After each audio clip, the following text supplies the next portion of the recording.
Pues vamos a empezar. Buenas tardes a todos. Bienvenidos, bienvenidas.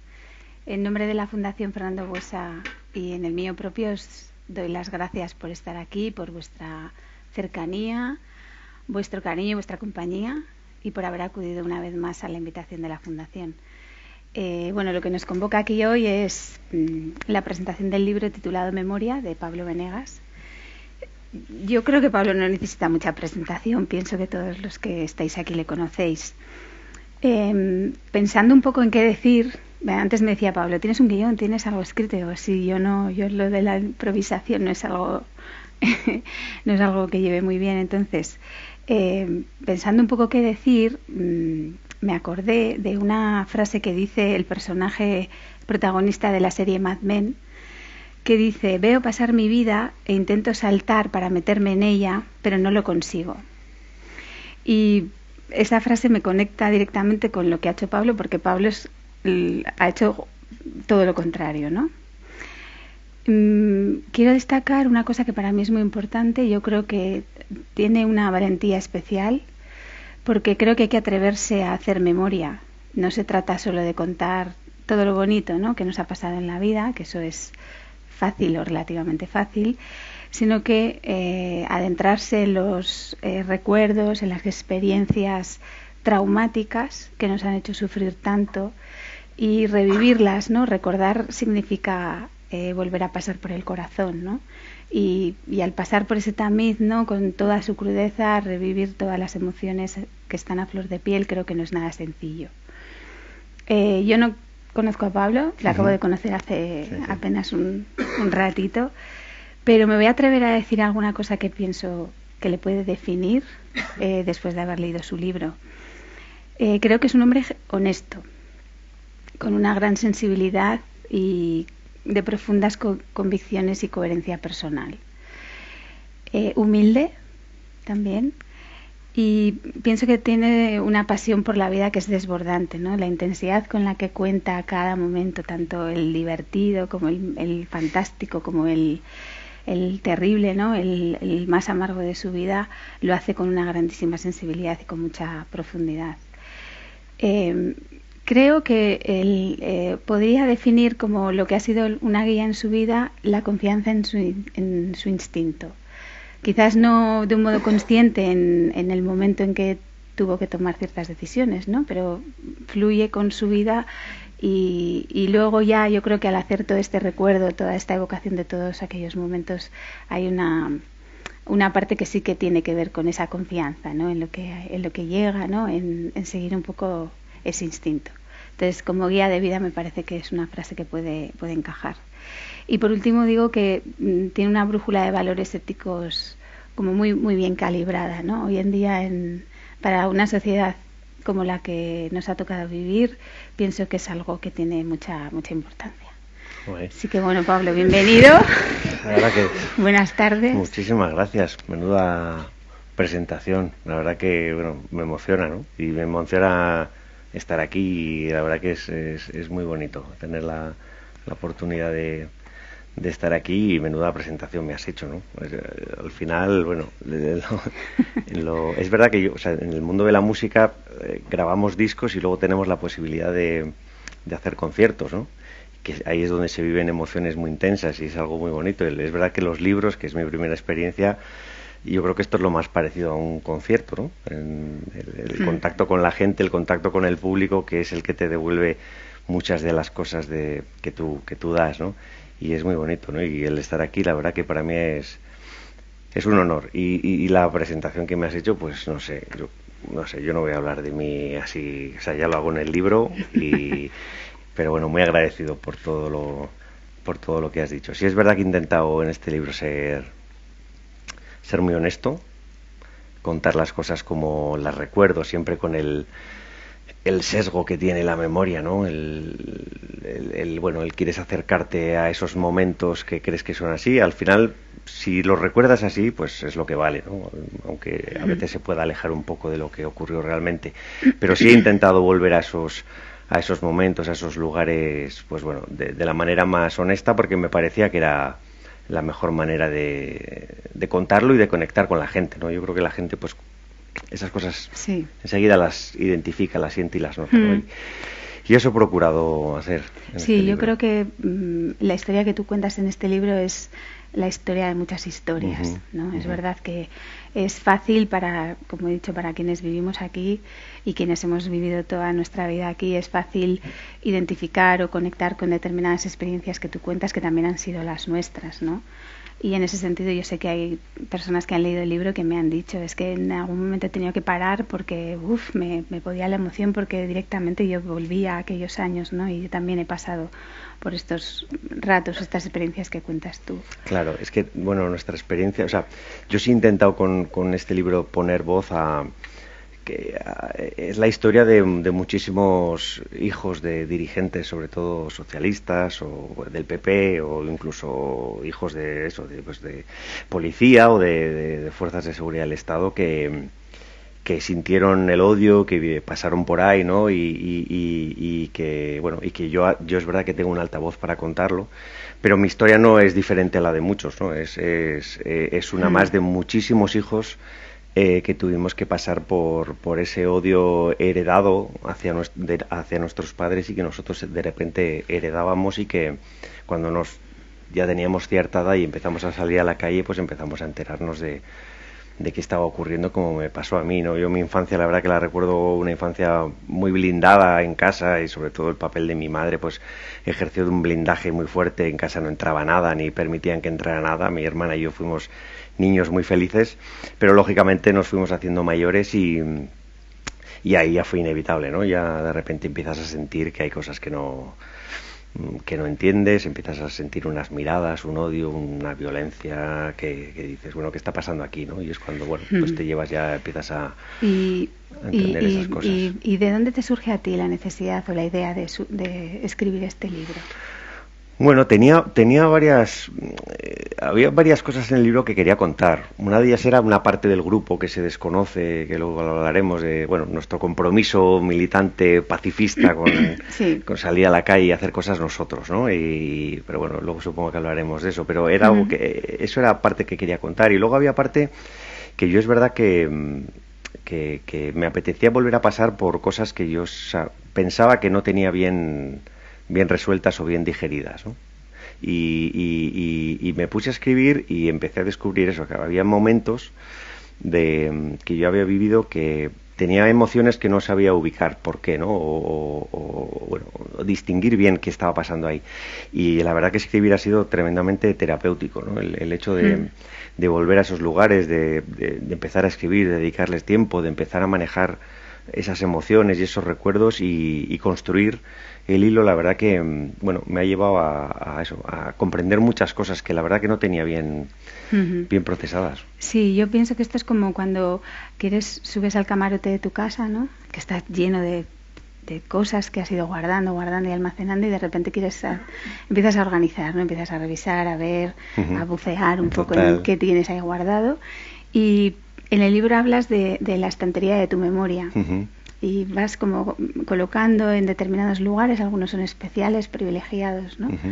Y vas colocando un poco todo eso que tú vas sacando de ese camarote.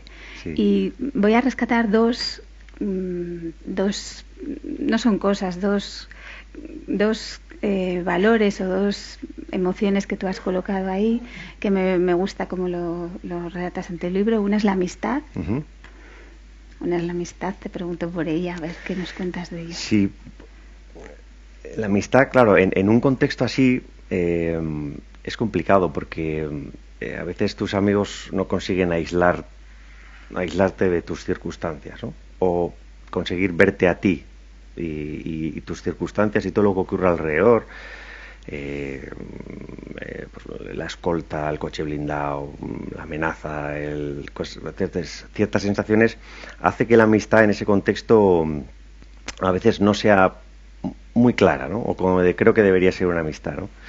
Y entonces mi proceso con la amistad pues fue ese, ¿no? Hasta que di con unos amigos que son mi grupo, que consiguieron verme a mí y solo a mí, ¿no? Y que incluso en esa parte que yo tenía, esas inquietudes de hacer cosas y no sé, esa necesidad de participar, sobre todo en actos pacifistas. Y yo no estaba afiliado al PSOE, pero sí me apetecía a través pero sí iba a Juventudes los viernes. Entonces, a partir de ahí sí tuve contacto con muchas organizaciones y con ese mundo, y eso sí me interesó mucho y me atrajo mucho, ¿no?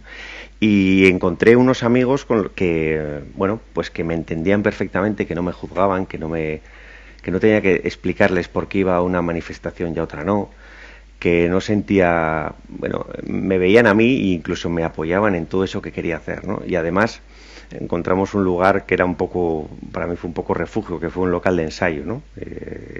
Y ahí, con esa amistad profunda y sincera, pues es cuando ya todo empieza a manejarse de otra manera. Pero sí es verdad que son épocas donde, bueno, donde la amistad, y sobre todo años en los que tú tampoco sabes bien contarlo, igual ellos tampoco saben bien acercarse, ¿no? 15, 16, 17 años, entonces es un tema interesante, este de la amistad en un contexto así, con una persona que está viviendo la presión de ETA, no tanto sobre mí, porque yo al final, no sé, supongo que a ti te habrá pasado, pero es que es verdad que el miedo te lleva a lugares que no controlas, y a veces sobredimensionas ciertas cosas, empiezas a vivir, no sé, momentos, eso te genera el miedo, ¿no? Una sensación de, bueno, pues no sé, que yo creo que hay un momento en el que inevitablemente disocias, o sea, tienes que disociar esa parte de lo que está ocurriendo con tu vida real, o sea, no puedes estar continuamente viviendo alerta, con ansiedad, con una situación, o sea, hay un momento en que supongo que por instinto de supervivencia, pues disocias lo que es esa parte de la amenaza con tu vida, ¿no? Y bueno, se mezclan muchas cosas ahí, sobre todo a edades tan complicadas como son la adolescencia, ¿no? Sí, una de las cosas la segunda cosa que yo rescataba de esa balda era el tema del miedo, ¿no? Tú dices que tienes varias imágenes que tienes coleccionadas en tu álbum del terror, y algunas son muy duras, son situaciones muy duras, ¿no? Sí. Y sí, tiene que ver un poco con todo el contexto, con determinadas cosas que te pasan a ti, por ser tú, claro, por ser hijo de, ¿no? Claro. Sí, tienes que ir descifrando todo eso. Eso, lo vas descifrando, pero no sé si tú lo has descifrado ahora al escribir el libro, o mientras te pasaba lo sorteabas y vivías un poco como podías. Sí, eso sí, es verdad, sí. Cuando me metí de lleno, empecé a tirar y a hilar, llegaba a estos momentos, ¿no? O sea, yo sí quería contar que el grupo me saca un poco de esa presión y me lleva a vivir una vida completamente diferente, y para contar eso tenía que empezar desde mi primer contacto con el terror, que es, bueno, pues con el asesinato del senador Enrique Casas, muy amigo de mis padres, sobre todo de mi padre, pero muy amigo de mis padres, y esa primera vez que yo veo, bueno, llorar a mi madre, y que lo tengo grabadísimo, ¿no? Y lo tengo como muy muy marcado, ¿no?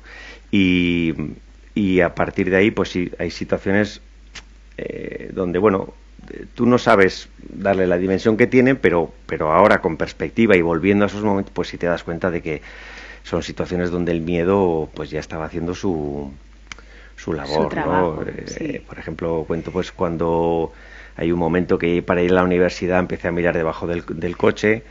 Era un parking con vigilancia, vamos, era prácticamente imposible que ahí pudiera ponerme nada en el coche ni nada, pero yo cada vez que cogía el ascensor de bajar al parking empezaba con esa sensación de miro o no miro, miro o no miro, y había días que, bueno, echaba el suelo a mirar, y cuando no había nada me sentía mal, sentía vergüenza, y decía, pero bueno, ¿tú quién te crees que eres para que a ti te puedan, ¿sabes? Yeah. Entonces yo eso no lo tenía descifrado.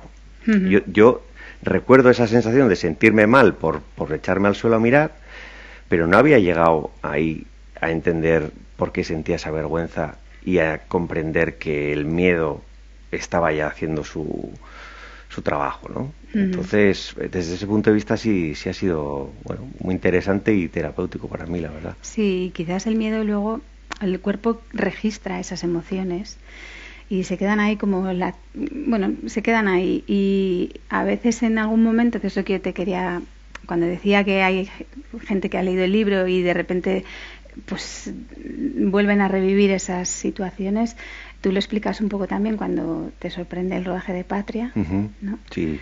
Que fue como si de repente estuviera pasando en ese mismo momento tal cual algunas cosas y tu cuerpo lo tiene registrado y reacciona de la misma manera. Sí, como la Magdalena de Proust, vamos, que te vuelve con una intensidad y con una realidad esos momentos tremenda, ¿no? Me pasó en el rodaje de Patria con un autobús y luego me pasó en casa también viendo la serie. Sí. En un momento, sí, que no tenía procesado el mismo, ¿no? Cuando asesinan a Fernando Múgica, íntimo amigo de mis padres también, y nos enteramos, no sabíamos que era él, pero yo estaba en casa con mi madre y habíamos oído, llamó a casa una amiga de mi madre diciendo que era un dirigente socialista que no sabían quién era. Y entonces mi madre y yo salimos por las escaleras desde un quinto piso, llegamos al ascensor, pero todo nos parecía que iba lento. Y empezamos a bajar las escaleras de 3 en 3, ni me acuerdo, vamos. Y en Patria, con el asesinato del protagonista, sí, pues ella sale de casa así, ¿no? Sale y de verdad yo me quedé ahí diciendo, ostras, yo no he vuelto a estos, o sea, me quedé viendo la serie y esa escena y me quedé pegado, me quedé diciendo, yo no he vuelto a pasar por esos momentos. Y la verdad que sí, que bueno, pero, sí, es así. Pero es así, sí. Antes lo has mencionado, ¿no? Yo creo que en el libro, bueno, tú eres una persona súper conocida por tu trayectoria musical. Bueno, el grupo. El grupo vale bien, pero y luego tú como hijo de Chiqui Venegas eres más conocido aquí a nivel local, ¿no? Para los de casa. Sin embargo, yo creo que una de las, a mí por lo menos me ha sorprendido en el libro, es una parte más desconocida tuya era ese activismo social, ¿no? Esos orígenes de la plataforma Basta Ya. Sí. Entonces quería preguntarte por eso, ¿cómo fue? ¿Qué fue para ti? Bueno, pues sí, no sé, yo supongo que en casa cuando vives, a mí nunca me animaron mis padres a que hiciera nada, ni fuera manifestaciones, pero supongo que cuando en casa lo vives o lo ves o lo sientes o está, pues lo llevas. Yo no sé por qué, pero tenía esa inquietud y la necesidad de hacer cosas, ¿no? Y eso, pues como te decía, a través de Juventudes pude ir a una reunión en Denon Artea, en Ingros, en San Sebastián, donde habían tenido la idea de hacer una manifestación frente a la sede de HB en la calle Urbieta, ahí en San Sebastián. Pero era una manifestación frente a la sede para pedirle a HB que dejara de apoyar a ETA, y la idea era ir, en vez de con una pancarta, pues como siempre, ir cada uno pues sujetando un cartel que pusiera Basta Ya, ¿no? Y bueno, estuve en ese proceso de hacer la manifestación, y incluía a ya no habíamos formado el grupo, pero ya eran mis amigos, los miembros del grupo, y hicimos esa manifestación, que fue muy dura, y bueno, como era todo allí, ¿no? O sea, ellos manejaban muy bien esos códigos de las contramanifestaciones, sabían cómo generar miedo, sabían qué tenían que hacer, cómo hacerlo, estaba todo muy orquestado, los cánticos, la estética, o sea, realmente imponía mucho. Y hicieron la contramanifestación, bueno, todo salió medio bien, hubo alguna agresión y tal, pero nos quedamos con la idea de lo que había pasado y de esa manera de protestar, ¿no? Y de manifestarnos. Y hablé con Cristina Cuesta, le pregunté si iban a hacer más cosas con esa idea de Basta Ya, y nos dijeron que no. Y entonces yo cogí a mis compañeros, nos juntamos en un bar y dijimos, oye, pues podemos formar una plataforma ciudadana, tener una voz que nos permita convocar a medios, convocar a la gente, recoger firmas, hacer cosas, y estuvieron todos de acuerdo. Hicimos unos estatutos que eran muy simples, porque nosotros lo que queríamos era el origen de aquella manifestación frente a la sede de HB era pedirle a HB que dejara de apoyar a ETA, y ese era el origen de nuestro Basta Ya, exigirle a HB y pedirle a ETA que dejaran de matar, y nuestra absoluta condena y rechazo a todo eso que estaba ocurriendo. Y eso, y hicimos varias manifestaciones como Basta Ya, 3 creo, cosas que hicimos, y bueno, recogida de firmas, y luego es verdad que el grupo paralelamente, pues empezó a coger forma y todo de repente ya desde el primer disco pues saltó por los aires y nos sacó de aquí, ¿no? Ujú. Pero sí, yo esa inquietud la tenía y no sé por qué. Yo lo cuento también en un desayuno con Edu Madina en su casa, después de haber estado con él en Madrid, en su casa, con sus amigos, y que de repente estaba ahí yo con el café y me pregunta qué haríamos, ¿no? Si nuestros hijos, si permitiríamos que nuestros hijos hicieran lo que hicimos nosotros, ¿no? Y es una pregunta muy interesante, ¿no? Muy interesante, porque te coloca ahí. Lo fácil es decir que, claro, hombre, por favor, ¿cómo no vamos a permitir que nuestros hijos luchen por valores de todos, la libertad, la democracia, por supuesto, ¿no? Pero luego hay que dejar que tus hijos estén en esa primera línea. Además, bueno, yo, en mi caso, no era uno más, sino que era el hijo de mi padre, y nunca me dijeron que no lo hiciera, ¿no? Y solo me dijeron que tuviera cuidado, pero nunca me dijeron que no lo hiciera, ¿no? Y yo creo que es un grandísimo ejercicio de generosidad por su parte, ¿no? El permitir que un hijo en aquellas circunstancias pues estuviera ahí, igual que los padres de mis compañeros y los de tanta gente, ni mucho menos con esto que hicimos nosotros, a quien realmente salía a la calle a luchar contra ETA y a protestar contra ETA, aparte por supuesto de la clase política, de la policía, etcétera, en las organizaciones pacifistas como Gesto por la Paz, como de Artean, que por supuesto llevaban el peso de todo, ni muchísimo menos, ¿no? Pero bueno, nosotros es verdad que hicimos ese pequeño, pusimos nuestro granito de arena lo que pudimos y la verdad que estamos muy orgullosos de aquella etapa. Sí. Porque pasar miedo juntos une mucho. Genera un vínculo y al final, muy fuerte. Y hay unos valores compartidos, ¿no? Sí. Un compromiso compartido, ¿no? Sí. Esa parte que dices tú de como la generosidad de nuestros padres, ¿no? Que nos dejaron vivir nuestra vida. Yo también la siento así, creo que mis hermanos también, ¿no? Yo cuando he tenido también ocasión de tener que escribir alguna cosa, he pensado que ahora que soy madre y me doy cuenta, ¿no? de lo que supone pues tener a tus hijos y las inquietudes, las preocupaciones de que ellos estén bien, ¿no? Me doy cuenta de cómo nuestros padres permitieron que nosotros viviéramos nuestra vida tal y como quisimos, o sea, nunca nos han dicho por aquí no vayas o esto, ten cuidado con esto, aquí en el instituto, en el casco viejo, ¿no? Totalmente. Entonces eso me parece que es algo, con independencia de cómo fuera su vida, ¿no? El miedo que tuvieran, que supongo que lo tenían, evidentemente. Ni siquiera cuando la situación de amenaza a mi padre fue ya muy, muy evidente,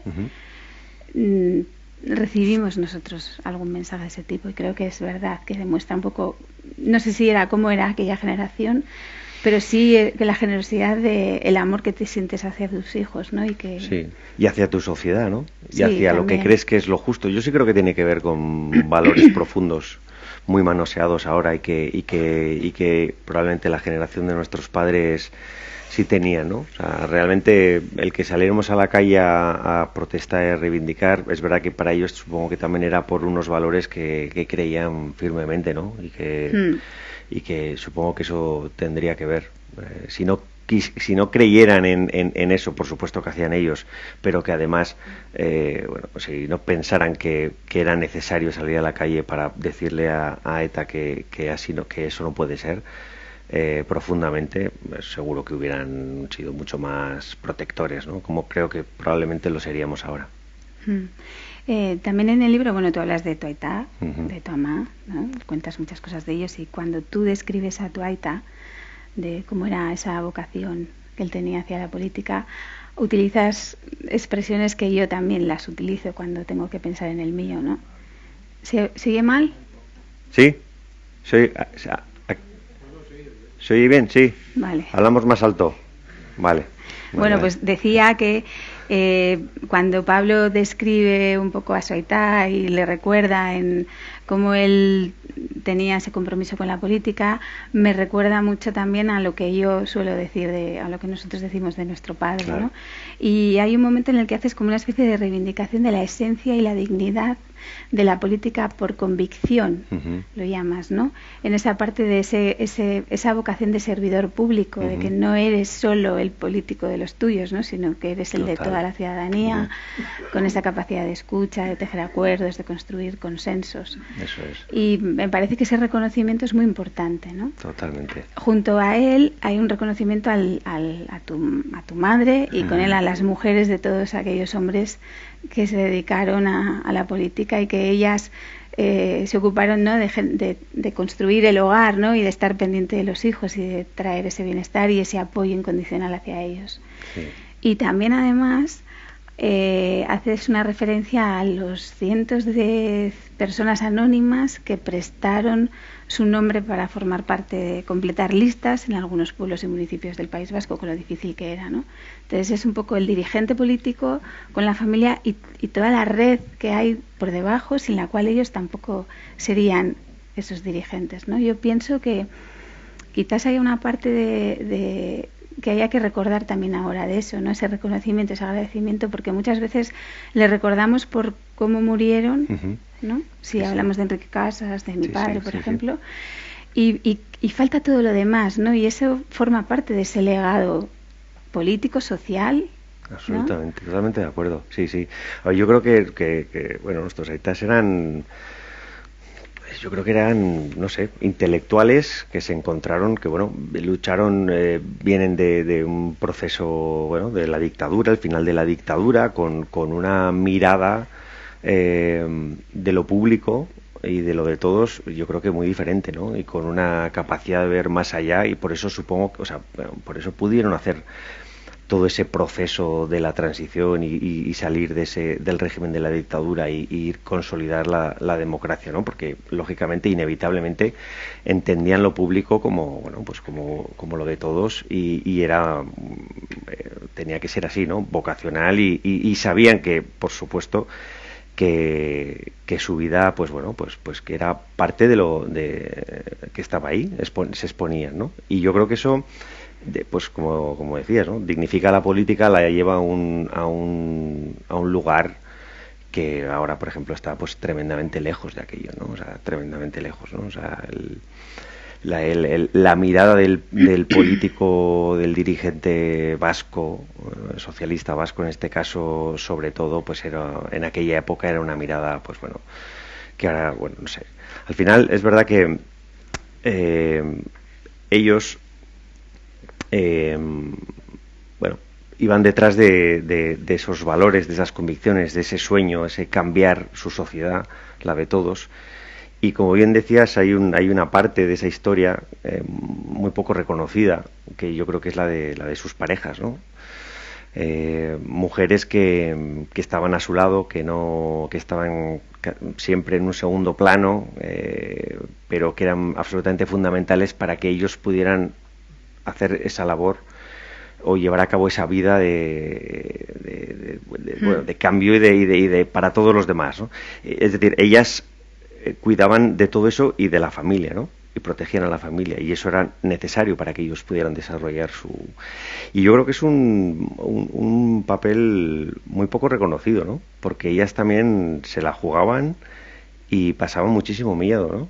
Y además, pues eso, sin protección, teniendo que salir a la calle, pues bueno, al barrio, a sentir las miradas, a convivir con esa muerte civil que muchas veces se generaba en ciertos barrios y, por supuesto, en los pueblos muchísimo más tremenda, ¿no?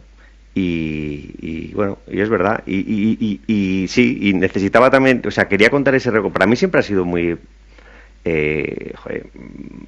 valioso el que hubiera gente con convicciones tan profundas que pusieran su nombre en una lista para que se pudiera completar la lista en pueblos, sabiendo que no les iba a cambiar la vida porque no iban a salir elegidos, pero que automáticamente por estar en una lista se ponían en el punto de mira de ETA, ¿no? Sí. Gente anónima, o bueno, anónima, vamos, que lo hacían realmente por valores profundos, democráticos y de libertad, ¿no? Y que, no sé, que a mí me parece, la verdad, que no sé, yo no había oído hablar nunca de esa gente se habla muy poco muy de poco, ellos, ¿no? es Me parece que tiene un mérito tremendo. Sí. Sí. Bueno, en el libro hay una frase recurrente que dice: nadie vuelve a ser el mismo después de pisar un escenario. Y es como si aquí estuvieras ante el escenario de tu vida. Sí. A mí me gusta ver el libro de esta manera. Mira, la portada Bueno, este eres tú, evidentemente, Ujú. en el escenario, Ujú. están en la parte de la luz, el Ujú. color, ¿no? Los focos, es como el éxito, ¿no? O digamos que es tu lugar, aquí estás bien, aquí tú Sí. estás completo, ¿no? Pero miras hacia hacia este lado, ¿no? Y si abrimos el libro, está la otra parte, ¿no? Ujú. Que es el joven que sube al escenario, que, bueno, está un poco, tiene la postura corporal, ¿no? Está cargado, lleva un peso, Sí, lleva, la luz, la la oscuridad, luz la es más lluvia. tenue, Sí, efectivamente, ¿no? sí. Yo creo que el libro hay que entenderlo un poco así, ese Sí, total, sentido, ¿no? total, total. Y, Sí. y por otro lado, tú vas en la cronología un poco del tiempo de lo que tú vas contando, ¿no? Empiezas en tu infancia, tu juventud, todo salpicado de un montón de anécdotas, algunas son muy divertidas, yo me he reído también. Bien, sí, sí. Y en He un intentado que hubiera sí, cosas sí, también pero es para así, ¿eh? compensar un poco, bueno, la carga, el peso que lleva pues toda esa parte tremenda, ¿no? Pero Sí, bueno, que el sí. libro también fluyera y... Pues yo creo que lo consigues. Y entonces en esa parte de tu vida personal de repente aparece la música, Ujú. aparece un objeto, ¿no? Que yo no voy a decir cuál es, ya lo dirás tú si quieres. Sí, sí. Y ahí empieza esa otra parte, ¿no? Ujú. Que te da tanta vida, ¿no? Y ahí se desata como una pasión, una vocación también. Ujú. Y en un momento dado, creo que ese corazoncito que empezó a latir es como una mitad que se junta con la otra mitad, hace como un clic y es como cuando tú ya eres tú, estás Ujú. completo, ¿no? Y eso es el grupo. Entonces a mí me encanta cómo lo cuentas, me parece súper bonito y te quería preguntar Qué por bueno. eso, ¿qué tan importante es para ti el grupo? Sí, totalmente, ¿no? Como bien dices, además, pues bueno, yo creo que en la vida muchas veces, pues esos eh, eh, caminos o esas experiencias extraordinarias muchas veces no son buscadas, ¿no? Tienen que ver con muchas casualidades y con muchas cosas que ocurren, pero sí, sí, porque yo por casualidad me encuentro en casa con la guitarra del abuelo que estaba por ahí, ¿no? Yo creo que es infalible la relación que se crea entre un adolescente aburrido y un instrumento abandonado, ¿no? O sea, yo creo que, o sea, cuando ocurre eso de manera natural, pues ahí suelen pasar siempre cosas muy interesantes. Y sí, es la música, es la amistad de mis compañeros y es la música, o sea, es la guitarra, es la amistad de mis compañeros y es cuando formamos el grupo donde sí, donde bueno, pues ahí sobre todo la sensación, como te decía antes, de estar en otro lugar, aunque todavía no, o sea, verdad que el libro termina cuando empezamos a tener éxito. Me parecía que seguir contando la historia del grupo no tenía sentido aquí, ¿no? Yo quería contar desde que empiezo a ser consciente de la presión de ETA sobre mi familia hasta que me junto con mis amigos, montamos un grupo de música y eso me saca de San Sebastián y todo eso, ¿no? Y me lleva a vivir una vida pues absolutamente de luz, de color, de alegría, absolutamente antagónica con toda la primera parte que llevamos hablada, ¿no? Y claro, la música pues es un lugar fantástico y un espacio fantástico para contar muchas cosas, pero es que el local de ensayo también se convirtió en un lugar donde me sentía muy, muy, muy tranquilo y me sentía a salvo. Ujú. Cerrábamos la puerta del local de ensayo y ahí estábamos nosotros 6 al principio y luego 5 y no entraba nada que no quisiéramos. Si quisiéramos que entrara, que habíamos estado en una manifestación en contra del secuestro de Aldaya o lo permitíamos nosotros, pero si no, tocábamos canciones y hablábamos de otras cosas, ¿no? Y la verdad que era un lugar donde nosotros permitíamos que entrara o no lo que quisiéramos y ahí yo me sentía muy a salvo con mis amigos que me comprendían absolutamente, ¿no? Y sí, ahí es verdad que empiezo a vivir pues algo muy muy especial y fue todo muy rápido, la verdad, pues no somos el típico grupo que hemos estado mucho tiempo detrás insistiendo y llamando a puertas, ¿no? La verdad que fue un poco todo lo contrario y enseguida pues ya pudimos ver que bueno, pues que sí, que además de disfrutar, de pasarlo bien juntos, pues encima teníamos la oportunidad ya después de grabar un disco y más cosas, ¿no? Ujú. Sí, sí. Y siendo así, nunca os habéis desconectado de vuestras raíces y de vuestros orígenes, de lo que os unió en un principio, ¿no? Ujú. Porque vuestras canciones, no todas, pero parte de ellas, algunas de manera clara, ¿no? Y otras Sí. siempre tienen un poco ese trasfondo de...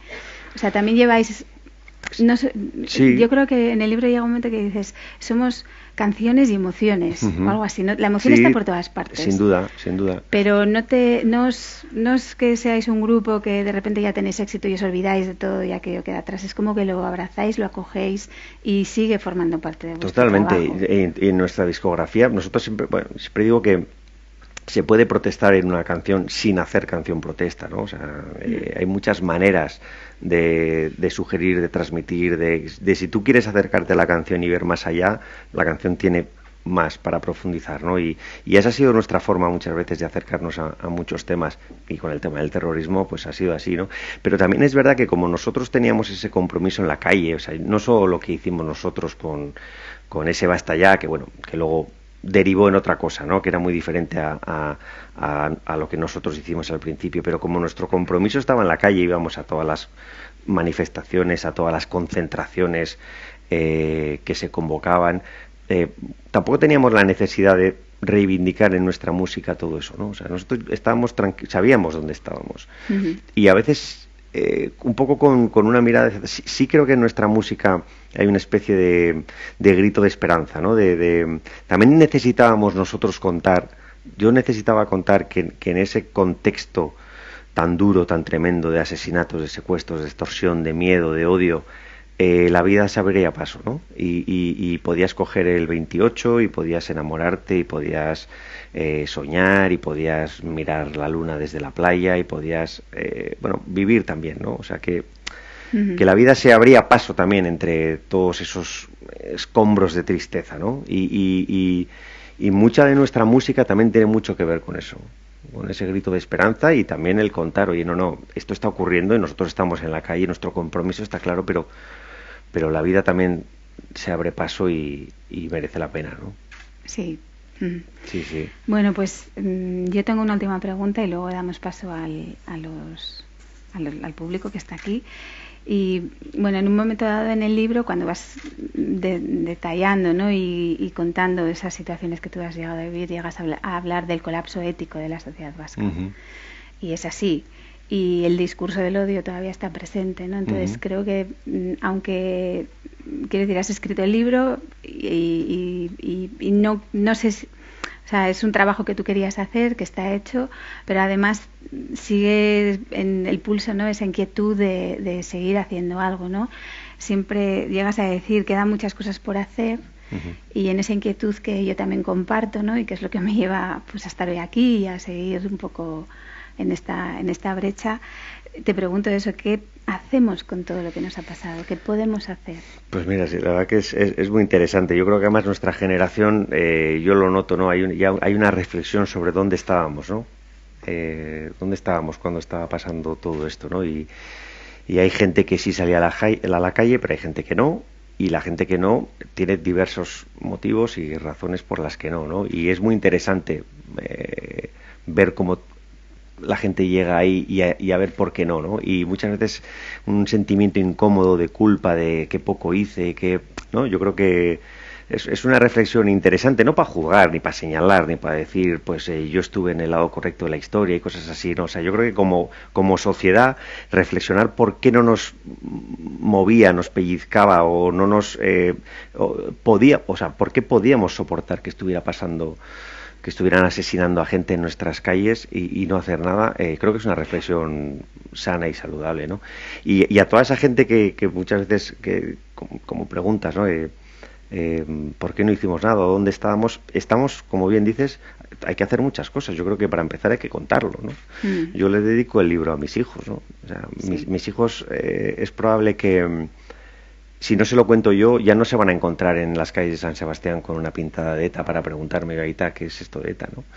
Entonces, o adoptamos ese papel activo de contar lo que pasó o no lo van a saber, ¿no? Yo creo que hay que contarles que en esas calles donde ahora pues pasean con amigas y cogen el autobús, pues se mataba a personas por pensar diferente, ¿no? Y lo tienen que saber por la dignidad de las víctimas, por la dignidad de las personas que se dejaron la vida en ello y porque creo que es inevitable para construir una sociedad que tenga un futuro y un futuro en convivencia pasa por entender y por saber todo esto, ¿no?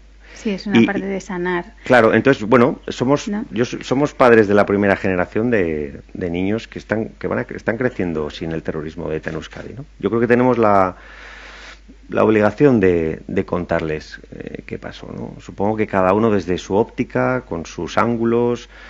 Yo en casa nunca no siento odio, porque yo en casa no lo sentí, no lo vi por ningún lado. Asesinaban a amigos de mis padres, como tu padre, y el odio no aparecía en casa. O sea, no estaba. Había mucho asco, mucha rabia, mucho cabreo, mucha indignación, pero no había odio, ¿no? Y yo no siento odio. Y como bien dices, el odio sigue estando ahí. El odio está porque se nota, el odio al otro, ¿no? Y creo que es necesario, supongo que esta sociedad tiene que drenar ese odio y sacarlo para poder mirar hacia el futuro con un poco de esperanza, ¿no? Porque si el odio lo seguimos manteniendo ahí y se sigue contando de generación en generación, porque hay una parte de esta sociedad que va a seguir contando el relato del odio, ¿no? Entonces, nosotros creo que también tenemos que contar lo que pasó, y si, bueno, puede ser desde es un lugar, eso, sin generar ese odio, que yo no lo tengo, por eso no lo puedo transmitir, pues creo que es mejor, ¿no? Pero sí, claro que hay muchas cosas que hacer y, por ejemplo, pues eso, contarlo a nuestros hijos, ¿no? Sí, contar es una manera también de deslegitimar, ¿no? De quitarle esa épica a todo lo que pasó, ese Sí, halo de porque romanticismo, está de pasando, lucha, ¿no? eso Sí. es, yo ya detecto, está pasando que ahora antes tampoco había mucho complejo en decir que se apoyaba a ETA, ¿no? Pero ahora hay una especie ahora se empieza a ver desde un sector aquello con cierta épica, por supuesto sin ningún complejo. Se sigue recurriendo bueno, a los mantras del franquismo, bueno, las fotografías en blanco y negro con la policía pegando manifestantes, la represión contra el euskera. O sea, los mantras de siempre están ahí, pero además sin el complejo de que haya una banda terrorista matando, ¿no? Entonces, bueno, pues todo eso, claro, pues hay que estar atentos y hay que ir desmontándolo, ¿no? Porque nuestros hijos se van a enfrentar a esos discursos, y si nosotros no les damos argumentos y no les contamos qué pasó, no van a saber manejar esas situaciones que van a vivir seguro, ¿no? Aquí en Euskadi. Sí. Y bueno, pues en eso estamos. Y el libro, pues la verdad que a mí me haría muchísima ilusión que la gente joven, sobre todo, se acercara, igual atraída por el grupo, pero a través del grupo conociera muchas de las cosas que han pasado aquí, o que me han pasado a mí, que a mí eso no me lo puede quitar nadie. O sea, yo lo que cuento es lo que yo he vivido. Yo no hago ensayo político ni teoría política. O sea, yo cuento mis experiencias, por lo tanto es mi vida, y eso no me lo puede negar nadie. Y a través de eso, pues vivir un poco, o sea, sentir y entender, pues bueno, qué ha pasado en este país durante tanto tiempo, ¿no? Eso sí que me haría mucha ilusión, que la gente joven se acercara al libro. Muy bien, pues yo no sé cómo vamos de tiempo, pero bueno, creo que es el turno también de las personas que estéis aquí, que podáis aprovechar la oportunidad para preguntarle a Pablo lo que queráis, o lo que queráis compartir, o reflexionar en voz alta. Siempre ha sido un espacio también de reflexión, ¿no? Aquí hay alguien.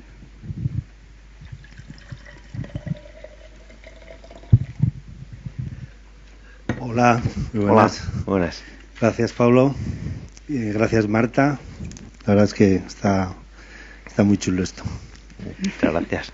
Bueno, quería tocar temas sentimientos. Ya lo has tocado y bastante en profundidad y muy bien, por cuando menos para mi gusto. Pero cuando has hablado de aquellos tiempos pasados, ¿no? Que nunca encontraste odio, nunca lo has sentido. Nos venimos a estos tiempos en los que hay gente que trabaja la épica. Y digo lo trabaja porque me da la sensación de que muchos están a sueldo. ¿Qué sientes hacia ellos? Yo entiendo que hay un arma muy potente y que en las canciones de vuestro grupo la nombráis. Yo no sé en todas, pero seguramente sí. Pero bueno, quiero que me lo digas tú.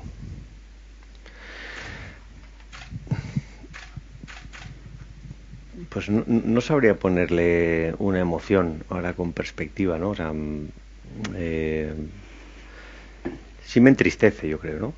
Que todavía hoy en día, haya gente que no ha aprendido nada, ¿no? Yo creo que, o sea, han pasado muchas cosas y hay perspectiva ya para mirar atrás y para decir, no sé, para darse cuenta de cosas, ¿no? Y sí, yo creo que sobre todo cuando ves eso, pues yo creo que a mí me genera tristeza, la verdad, tristeza por eso, ¿no? Porque es verdad que todos estos procesos tan, bueno, traumáticos y duros y, bueno, a veces necesitan como una especie de tiempo para procesarlos y para entenderlos y para verlos, ¿no? Pero yo creo que ya empieza a pasar suficiente tiempo como para que hubiera más movimientos, ¿no? Y probablemente desde las instituciones se empezará igual a hacer cosas ya más en una dirección muy concreta, ¿no? Y porque es que, como decía antes, el odio que sigue ahí es el origen de todo, fue el origen de todo, fue un odio nacionalista, pero el odio tiene muchas caras y muchas formas, ¿no? Y ese odio todavía no nos lo hemos sacado, no está drenado, ¿no? Y entonces a mí me resulta tremendamente peligroso que parezca como que no ha pasado nada y que no se haga nada, ¿no? Es verdad que yo no sé la perspectiva, no sé cuánto tiempo hace falta para abordar un tema así por parte de una sociedad que ha vivido esto, ¿no? Pero yo creo que es peligroso, no, me da la sensación de que es peligroso no hacerlo. Y a mí cuando veo personas que conozco además que creen que bueno, pues que como ellos dicen la lucha armada es el único camino para conseguir esos fines, todavía hoy a mí me genera mucha tristeza, la verdad. Gracias. De todas formas, solo un apunte. Pensamos, mi pregunta iba un poco hacia lo que tú pensabas de esta gente, ¿no? Que ahora está actuando de esta manera, si no tan educado hacia el odio. No voy a decir que sientas amor hacia ellos, porque es muy complicado, que quizás sea el anverso del odio, ¿no? Pero sí cierta compasión, ¿no? ¿Por quién? No quiero acaparar. Sí, no. Pero claro, compasión. Es que claro, es un mundo tan amplio, de tanta gente. O sea, no sé, compasión. A ver, es un mundo que es un mundo que tiene que contarse a sí mismo, que además de destrozar la vida a mucha gente, se la destrozaron ellos y destrozaron a sus familias también su vida, ¿no? Y fue para nada. Entonces, no me parece fácil el proceso interno de ese mundo, ¿no? Porque creo que contar esto y explicarlo y decirlo es difícil. El haber generado tanta tristeza y tanta amargura, haber destrozado tantas familias, la suya propia también, y que no fuera para nada, pues yo creo que es un proceso complicado. Yo no sé el tiempo que necesita eso, pero es un proceso que inevitablemente tiene que hacer ese mundo, y porque si no, bueno, me parece peligroso.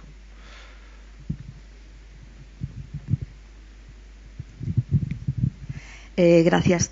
Gracias a la Fundación Fernando Buesa, una vez más, por hacer una parte de yo lo que creo que sigue siendo necesario, que es hablar de estos temas. Te quiero dar las gracias por el libro. También te tengo que decir que lo he leído con mucha, no sé cómo explicarlo, pero con muchas sensaciones, muchas emociones, algunas difíciles.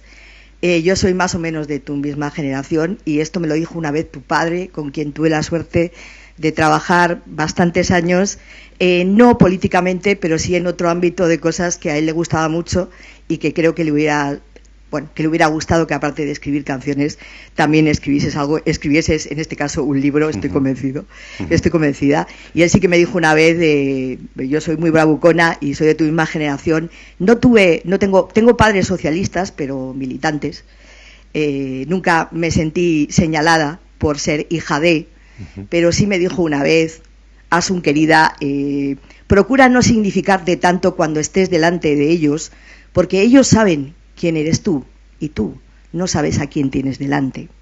No lo he olvidado nunca en otras peleas que he tenido en mi vida, creo que intuía, lo dijo sin ninguna acritud, no como yo lo he contado con cierta acritud, me lo dijo como en plan, pues es que nunca sabes en este caso quién tienes enfrente, la gente que en aquel momento estaba delante de nosotras, que éramos unas crías de 18 años, que sin saber o sí sabiendo muy bien cómo habíamos llegado a una pancarta, en mi caso, de Gesto por la Paz, con lo cual de lo cual me siento aún hoy, tantos años después, tremendamente orgullosa, y que no sé muy bien cómo llegué hasta allí, pero me quedé, y que pasábamos lo que tú cuentas, y yo quería que contases un poquito, aunque sea un relato un poco triste o un poco lamentable, lo que vivíamos en nuestras universidades. Yo estudié aquí en Vitoria, en la Facultad de Letras, en la ocupación de los espacios, la expulsión de movimientos sociales, como en mi caso, yo qué sé, el feminismo, la lucha en aquel momento también por Palestina. No había movimiento en este pueblo y en este país que no tuviesen acaparados, y que el hecho de habernos visto en una manifestación de Gesto por la Paz, o haber estado enfrente o llevar un lazo azul en la solapa, nos inmediatamente pasaba a dejarnos sin ningún tipo de posibilidad de interlocutar en ninguno de esos espacios. Yo creo que hay una generación de vascos y vascas que por ahora, a pesar de que ya tenemos una edad, seguimos, creo que discretamente, callados, con mucho pudor, porque entendemos que no todo el mundo tuvo que actuar así, porque también eso nos enseñaron nuestros padres y su generosidad. Y esa parte del libro que a mí me ha llamado tanto y me ha tocado tanto, es verdad que en parte la había olvidado y que ha vuelto un poco en plan tormenta del desierto, y que ahora, por desgracia, veo mucho más soslayada, porque la gente joven de 18, 19 con la que hablo y con la que tengo relación, me siento horas y horas a contarle cosas no sobre el terrorismo, ¿no?, sino sobre qué es Euskadi. Aparte soy historiadora, con lo cual tengo un problema muy serio, qué puede ser discutible y qué no sobre nuestro pasado. Y la verdad es que estoy tremendamente, no voy a dejar de hacerlo, pero a veces no entienden, y no entienden. Hoy, pues vas al libro, a este que ha escrito, el de La Oreja Van Gogh, ¿no? Y dice, hombre, sabéis que ha escrito un libro, me alegro, ¿por qué no le echáis un vistazo? Y no, yo os lo presto, y tengo allí el libro donde voy al bar donde voy a escribir, lo tengo allí para que alguna de estas jovencitas o jovencitos, en este caso muchas de ellas son chicas, que me cuentan que Euskal Herria es un pueblo desde no sé qué, no sé cuánto, y que me cuentan que su amigo el de Bildu no sé qué, no sé cuánto, pues yo le digo, mira, es que sabes, yo no te voy a decir lo que tienes que hacer, pero mira a tu alrededor y conoce un poco más qué ha pasado hace nada, que estás hablando aquí con una señora que tampoco es una yaya todavía, y que con quien te tomas unas cañas, y que creo que aparte de eso pues puedes hacer algo. Yo solo quería darte las gracias y que encuentres un poco esa parte que yo creo que ha quedado un poco oculta, pero que a mí todavía me ha puesto la carne de gallina.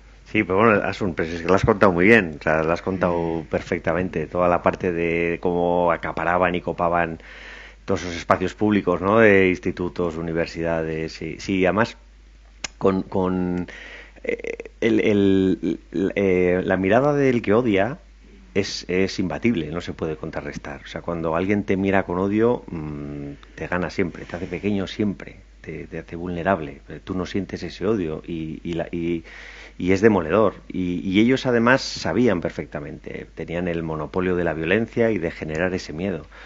Y lo usaban, lo utilizaban. Entonces era muy complicado manejarnos en esos ambientes, ¿no? Pero sí, yo creo, bueno, lo has dicho perfectamente. Y bueno, joder, a mí el consejo que te dio mi padre no me lo dio a mí, lo de cuidado esto.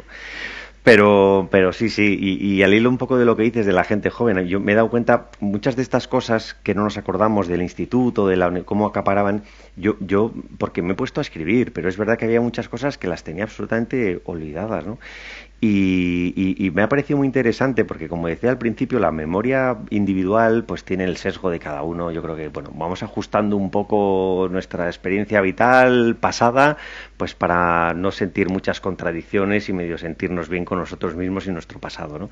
Yo creía que la memoria colectiva estaba a salvo, porque la memoria colectiva, por ejemplo, en mi grupo, yo siempre he pensado que siempre habrá uno que se acuerde de aquel momento, aunque el resto no. Y me he dado cuenta escribiendo, cuando he ido a consultar con ellos algunas cosas, que había cosas que no nos acordábamos ninguno de cosas importantes del grupo. Digo, pero bueno, ¿cómo puede ser que no os acordéis nadie de...? Yo ya sé que no me acuerdo, pero vosotros... y no se acordaba ninguno. Y te das cuenta que la memoria colectiva también se pierde.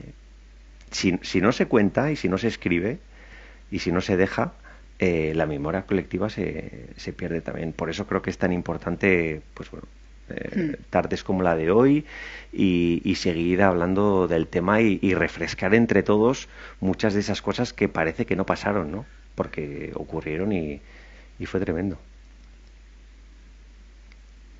Sí, hay una pregunta más por ahí. Qué buenas tardes. Hola, buenas. Lo primero, felicitarte por el libro y por la charla que hemos tenido o que te hemos escuchado. En este rato he mirado en Wikipedia y he visto que somos quintos. Y al hilo también de lo que acabas de comentar, y luego viene la pregunta. Yo nací en un pueblito de Guipúzcoa que se llama Oñati. Desde que yo nací hasta que cumplí los 18 años, ETA mató a 7 personas en ese pueblo. Yo solo recuerdo a uno. No recuerdo nada más. El telón del silencio. Somos la generación de los niños de aquella época, ¿no? Yo suelo decir que somos los niños que aparecen en la película de la de Aramburu, perdona, que era Patria, ¿no? Sí, Patria. Los niños que salen en esa calle somos nosotros. Y la pregunta es muy clara. ¿Crees que estamos sabiendo gestionar nuestra infancia, nuestros recuerdos? ¿Estamos siendo capaces de gestionar? Porque a nosotros nos tocó la adolescencia, digamos, ya en los 90, ¿no? Cuando el mundo había cambiado. Pero cuando ahora yo también soy historiador y me dedico encima últimamente a esto de la historia con bastante intensidad, toda nuestra infancia, aquellos años tan duros de plomo, ¿no? En la Guipúzcoa más profunda. Yo no sé hasta qué punto crees, y esto es una pregunta que te hago y bueno, la dejo también aquí para el debate, ¿no? ¿Hasta qué punto hemos sido capaces de gestionar nuestra infancia, nuestros recuerdos, nuestra memoria, ¿no? Por eso tan importante libros como el que tú acabas de publicar, ¿no? Hemos sido capaces de gestionarlo y sobre todo esa gestión podrá sanar todas las cicatrices que tenemos, ¿no? La pasividad, la frialdad ante el drama que muchas veces creo que demostramos porque hemos aprendido a estar callados, a tener ese silencio, ¿no? Que en que nuestras casas no se hablara de estas cosas, ¿no? De eso no se habla. No queremos problemas, yo no quiero problemas. Cuando salgas a la calle habla de lo que quieras, pero de esto no se habla, ¿no? ¿Crees que estamos sabiendo curar nuestra cicatriz? Pues, bueno, no lo sé, la verdad. Yo creo que es verdad que por mucho que hagamos cosas como escribir un libro o juntarnos hoy aquí y hablar de esto, o sea, la fuerza que tienen las instituciones poniendo las cosas en su sitio y haciendo ya, o sea, política en torno a eso y construyendo, yo creo que no la tenemos nosotros, ¿no? O sea, yo creo que es necesarias nuestras voces y que hagamos el ejercicio de memoria, de volver allí, de revisitar, y además es que es realmente interesante porque te encuentras con cosas, como dices, que tienes olvidadas y además con emociones que de repente no sabes por qué y te pones a escribir y a bucear en ti y das con claves que son tremendas, ¿no? Y que te llevan mucho más a verlo todo mucho más negro, ¿no? De lo que ahora recordamos y a comprenderlo mucho más, ¿no? Entonces yo creo que desde el punto de vista individual, pues bueno, en la medida en que seguimos haciendo cosas de estas, pues yo creo que es muy positivo, ¿no? Es muy positivo para explicar lo que somos y comprender lo que somos, ¿no? Y ya no solo para volver a no cometer errores en el futuro, sino para comprendernos, ¿no? Y reflexiones sobre si eran ellos unos enfermos o estaba la sociedad enferma, ¿no? Reflexiones, donde creo que hay muchos puntos de vista y muchas cuestiones que hacer, ¿no? Como te decía, yo no sé cuánta distancia hace falta para poder abordar ciertos temas sin que duela, ¿no? Para echar de menos sin que duela, ¿no? O volver a recordar cosas sin que duela, ¿no? No sé cuánto tiempo hace falta en una sociedad. No quiero hacer paralelismos tópicos y típicos con Alemania, pero les costaron muchos años poder abordar lo que habían vivido, ¿no? Pues salvando las distancias, pero no lo sé. Pero bueno, mi sensación es que yo creo que deberíamos empezar a hablar del tema porque, como digo, o sea, vivimos en una sociedad que va a una velocidad tremenda. O sea, pasan muchísimas cosas y se olvida todo rapidísimo, por la inercia que llevamos, ¿no? Y la memoria colectiva se olvida también. Entonces yo creo que bueno, pues que sí, mi sensación es que sí habría que empezar a hacer cosas ya.